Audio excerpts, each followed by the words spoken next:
Viral foto Nikita Willy dengan Ferdy Sambo, ternyata momen lama terjadi 2 tahun lalu. Bahas hal ini. Beredar foto artis Nikita Willy sedang berpose bersama Ferdy Sambo. Foto itu muncul ketika sedang ramai persidangan kasus pembunuhan Brigadir J. Namun rupanya foto Nikita Willy dan Ferdy Sambo itu adalah foto lama, bukan momen baru. Foto itu diambil sekitar 2 tahun yang lalu. Dalam unggahan itu tampak Nikita Willy menampilkan foto lamanya bersama sejumlah petinggi Polri. Di antaranya ada Kadif Propam Polri Irjen Ferdy Sambo yang kini menghadapi kasus pembunuhan Brigadir J.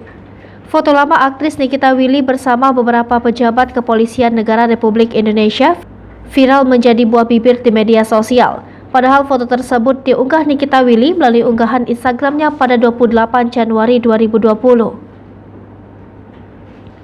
Dalam foto tersebut, Nikita Willy bersama ibundanya Hyora Febriana dan Denny Latif yang saat itu menjadi kuasa hukumnya.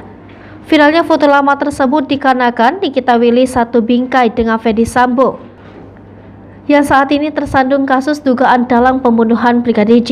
Dalam pertemuan tersebut, Komjen Gatot Edi Pramono mempercayai Nikita Willy untuk menjadi duta anti narkoba. Hai pemirsa Sri Popo TV, jangan lupa komen, like, dan subscribe, serta tonton terus berita-berita terupdate lainnya ya.